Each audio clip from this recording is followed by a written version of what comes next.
Okay. When we're walking with Niki, we always keep the leash loose. See how it's loose?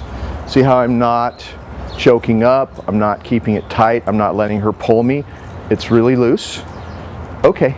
And the reason for that is that this is what keeps her calm. Sit. Good girl.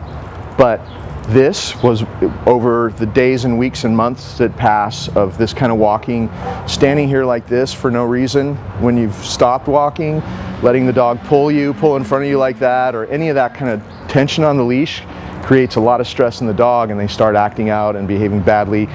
It also creates insecurity, and the dogs start becoming reactive, and they start lunging at skateboarders or other dogs or things like that. So keeping the leash loose is really important.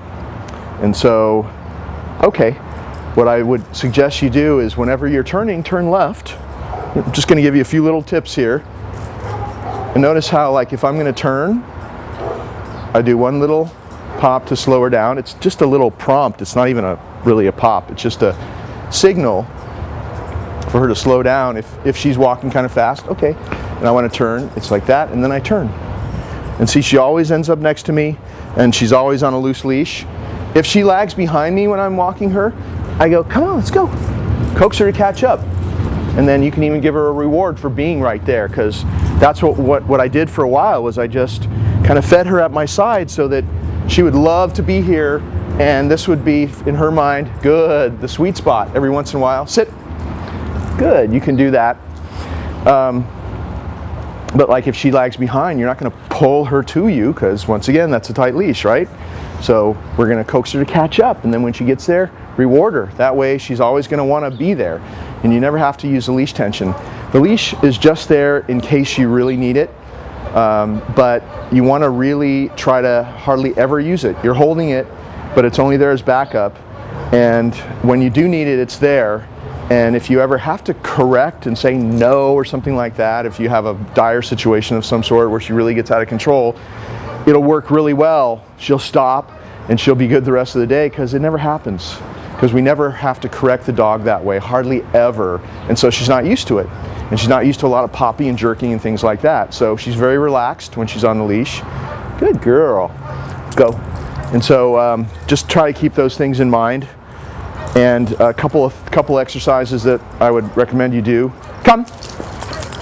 When she's on the leash, see how I called her to come to me, stepped into her, sit, had her sit, now she's back on the clock. I released her to be free, and I called her back to me, now she's back in training mode again. Okay, you can do these left-hand circles where you're just walking down the sidewalk or an alleyway or wherever you are, and walk in a circle. If she's pulling a little bit, you can do these little prompts as you go left, and sit. Good. Okay, I'm gonna go back this way. And just keep walking down in a straight line. Walk for 10 feet or so. Start your circle. Go left all the way around. So you go all the way back to where you started. Sit. Good. And you can pat her on the head and say good, or you can, when she sits, you can say good. Either one. Give her a piece of a treat.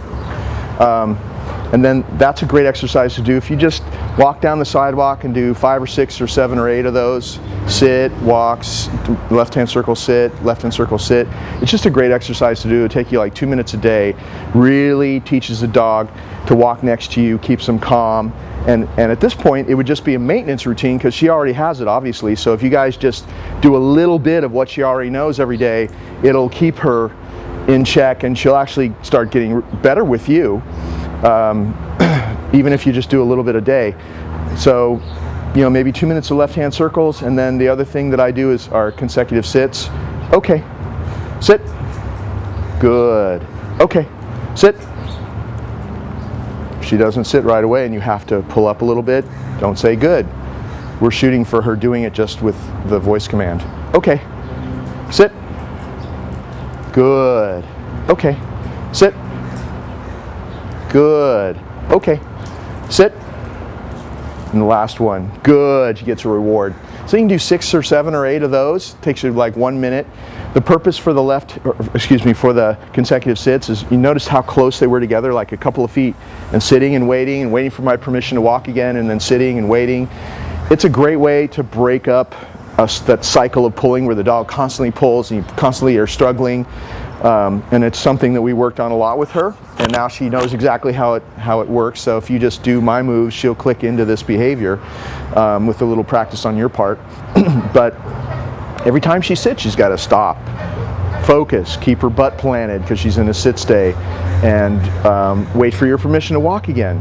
So it's just a great, that with the left-hand circles, those two things really keep the pulling away. And if you just spend a few minutes a day doing these things, and especially if each one of you did a couple of minutes a day of each, having 2 different people practice with the same dog is extra good. You don't need long periods of time. Just have little successes, do it right, and then you're done. That's actually the ideal way for a dog to get better and learn. Okay.